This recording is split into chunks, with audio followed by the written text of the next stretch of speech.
ఇవాళ నేను డిమాండ్ చేస్తూ ఉన్నాను. నిన్నగాక మొన్న ఫ్రెష్గా డీజీపీ, మాజీ డీజీపీ, ఇప్పుడు టీఎస్పీఎస్సీ చైర్మన్ మహేందర్ రెడ్డి గారి మీద ఆరోపణలు వచ్చినాయి. ఏమని? 1,00,00,000 కోట్ల రూపాయలు సంపాదించుకున్నారు మహేందర్ రెడ్డి గారు అని అవినీతి ఆరోపణలు వచ్చినాయి. ఇవాళ నేను రేవంత్ రెడ్డి గారిని డిమాండ్ చేస్తూ ఉన్నాను, గౌరవ ముఖ్యమంత్రి గారిని డిమాండ్ చేస్తూ ఉన్నాను, తక్షణమే మహేందర్ రెడ్డి గారిని టీఎస్పీఎస్సీ చైర్మన్గా తొలగించాలి, జ్యుడిషియల్ ఎంక్వైరీ ఆయన మీద వేయాలని చెప్పి డిమాండ్ చేస్తూ ఉన్నాను. ఇదే డిమాండ్తోని త్వరలో గవర్నర్ గారిని కూడా మేము రిక్వెస్ట్ చేస్తాం.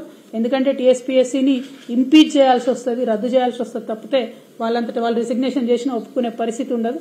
జటిలమైనటువంటి ప్రక్రియ.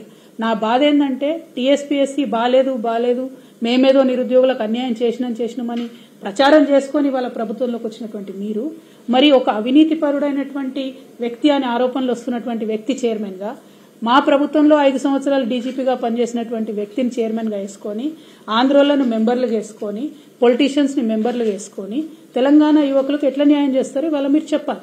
అమ్మ, ఇవన్నీ కూడా ప్రశ్నించే హక్కు, అర్హత మీకు లేనే లేదు. ఎందుకంటే ఆంధ్ర వాళ్ళని అందలం ఎక్కించిందే మీరు, రాజ్యసభ సభ్యులుగా మీరే నియమించుకున్నారు.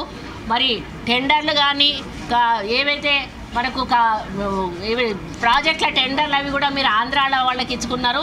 ఆంధ్ర వాళ్ళని పెంచి పోషించిందే కేసీఆర్ కుటుంబము, టీఆర్ఎస్ ప్రభుత్వం అని చెప్పి ఈ సందర్భంగా నేను చెప్తా ఉన్నాను.